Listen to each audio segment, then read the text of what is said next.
Tornados, vientos con fuerzas de un huracán, granizo del tamaño de bolas de béisbol, todas esas son manifestaciones de tiempo severo. Hablamos de las tormentas severas y dónde se dan en Estados Unidos. Además, os contaré cómo se vive una alerta de tornado, si he visto alguno de cerca y cómo se pronostica una ola de tiempo severo. Hola amigos, bienvenidos a Crónicas desde Yanquilandia. Antes de comenzar en el día de hoy quisiera agradecer todos los comentarios que dejáis en los vídeos, tantos comentarios amables, algunos con críticas, aprendemos de todo. Os agradezco muchísimo las palabras tan amables que habéis dejado a David Aquino y a tantos otros. De verdad, muchísimas gracias, es un placer. Espero que el canal os siga gustando y que el contenido resulte de interés. Y sin más, continuamos con el capítulo de hoy.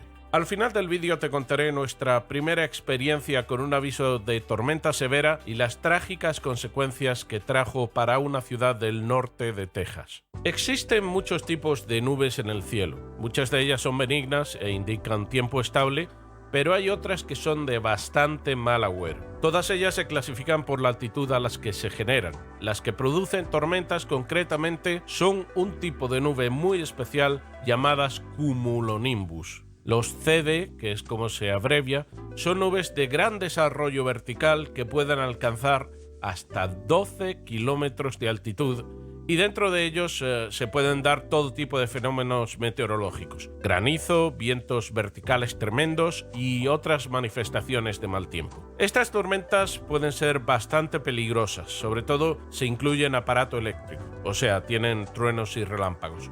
Pero cuando una tormenta genera vientos de más de 80 km por hora, produce granizo de más de 1 pulgada, que es 2,54 centímetros, o es capaz de producir un tornado, es cuando el Servicio Meteorológico de Estados Unidos, o por sus siglas en inglés, National Weather Service, las denomina severas. Existen varias zonas propensas para que se den estos fenómenos debido a la geografía de Estados Unidos. Cada una de ellas se conoce como alley, que viene a traducir algo así como callejón, y en ellos las condiciones son más propicias para que se produzca tiempo severo. Son el Dixie Alley, Carolina Alley, Hoosier Alley y del que vamos a hablar hoy, el Tornado Alley. Este Tornado Alley es un área que incluye a los estados de Luisiana, Texas, Iowa, Kansas, Dakota del Sur, Oklahoma y Nebraska.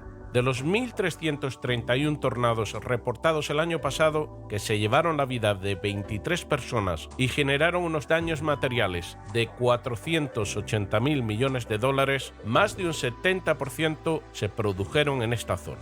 Pero, ¿qué son y cómo se producen los tornados? Un tornado es una columna de aire giratoria que por uno de sus extremos toca la superficie terrestre y por el otro está en contacto con esas nubes de tormenta de las que hablábamos antes llamadas cumulonimbus. Tiene la capacidad de desplazarse varios kilómetros antes de desaparecer, dejando tras su paso graves daños, tanto personales como materiales. Los vientos asociados dependen del tamaño del mismo, llegando a alcanzar en los más violentos unas velocidades de hasta 500 km por hora y a tener una anchura de 2 kilómetros. Para formar un tornado se necesitan varios ingredientes, y antes de describirlos quiero pedir disculpas a mis amigos meteorólogos que estén sintonizando porque sé que lo que voy a decir es muy básico, deja muchos cabos sueltos, hay otras cuestiones de las que no quiero hablar por no hacerlo muy largo ni muy complicado.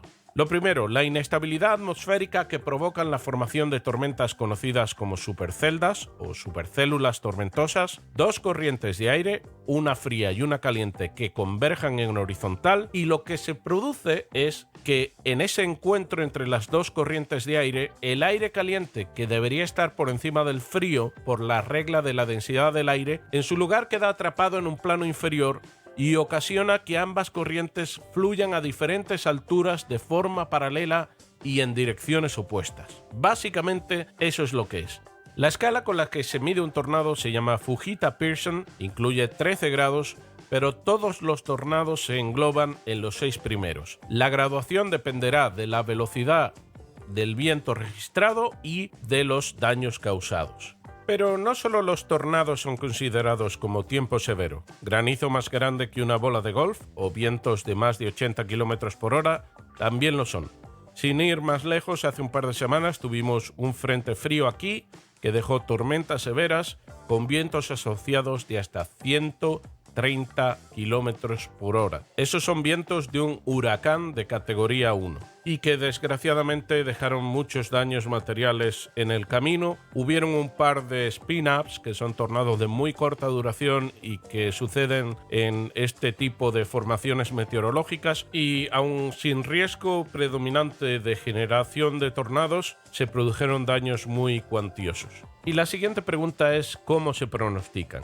¿Qué herramientas tiene la meteorología como ciencia para anticipar este tipo de fenómenos de tiempo severo? Los meteorólogos utilizan un proceso llamado predicción meteorológica numérica para crear pronósticos, introduciendo las condiciones actuales que ellos denominan predicción inmediata en los modelos informáticos. Cuanta más información actualizada y más precisa esté disponible para esos modelos, mejor será el pronóstico. Los radares terrestres, los globos meteorológicos, aviones, satélites, boyas oceánicas y otros elementos pueden proporcionar observaciones tridimensionales que un modelo puede utilizar. Esto permite a los meteorólogos simular a lo que está haciendo actualmente la atmósfera y predecir lo que sucederá en los próximos días o en algunos modelos solamente las siguientes horas. Los modelos meteorológicos dividen una región, un estado o incluso todo el mundo en un conjunto de cajas o celdas. El tamaño de estas celdas, la resolución del modelo, afectará a la precisión del pronóstico. Obviamente, cuanto más amplia es una celda, pues más puedes ver los trazos generales, pero mucho menos puedes observar los trazos más pequeños. ¿Qué otras herramientas se utilizan? Por ejemplo, una vez que estamos cerca de que se produzca el tiempo severo, se utilizan aquí en Estados Unidos los radares Doppler, que son básicamente unos radares muy complejos que muestran no solamente la precipitación, puede llegar a mostrar la velocidad que lleva esa tormenta con respecto al suelo, con respecto a otras tormentas. Puedes ver el tipo de precipitación que se está produciendo.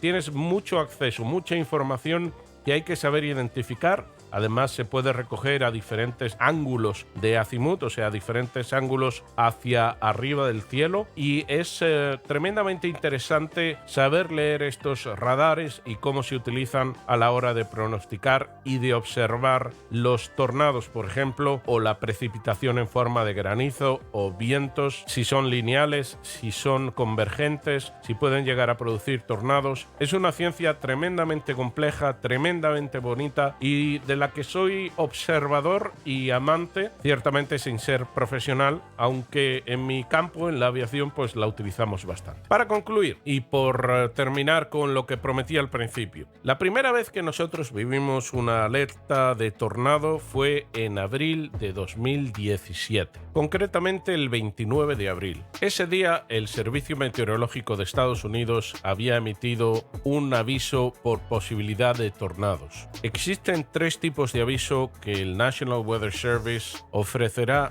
para que la gente esté anticipando posibles condiciones de tiempo severo. Existen tres niveles: Severe Thunderstorm Warning, Tornado Watch y Tornado Warning.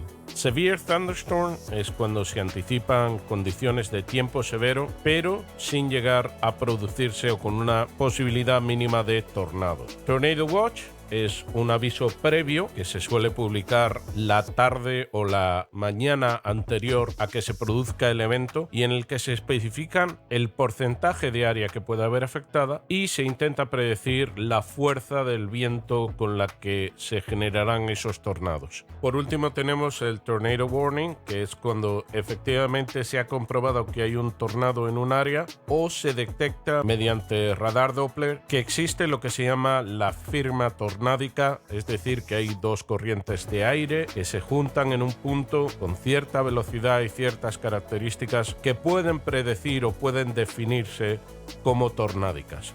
Cuando un aviso se genera y se emite por parte del Servicio Nacional de Meteorología, todos los medios de comunicación tienen la obligación de difundirlo inmediatamente y, de hecho, se interrumpen las programaciones que son bastante espeluznantes, la verdad. La verdad que sí da un poco de miedo al principio cuando estás escuchando la radio normalmente y de repente suena un tipo de mensaje como este que voy a poner a continuación. La verdad es que sí que asusta.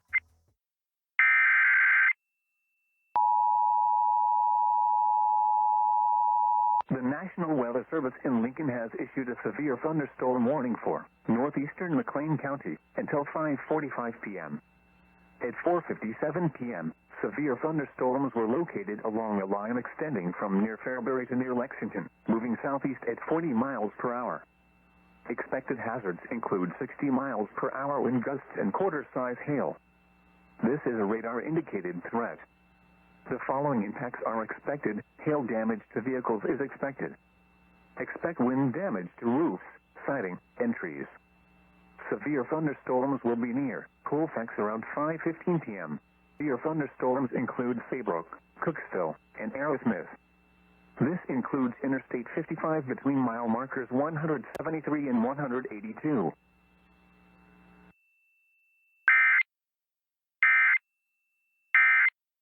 Bueno, pues total, a la historia que al final no os he contado. Ese día había un Tornado Watch, o sea, se esperaban condiciones favorables para tornados, y en realidad en nuestra área no pasó mucho más que una tormenta con ciertas características de severa, con vientos fuertes, granizo, pero no fue nada más allá de eso.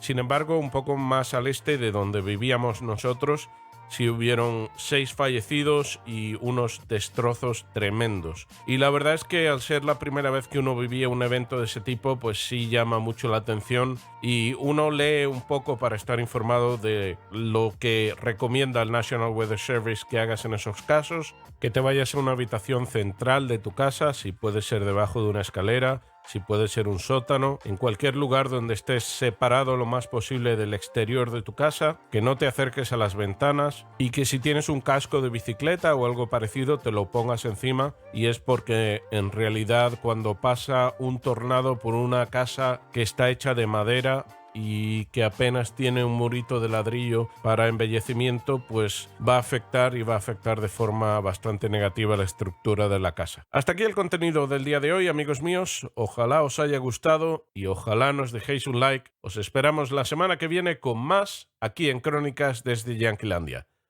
Hasta luego. Chao. Escríbenos a crónicasdesdeyanquilandia@gmail.com.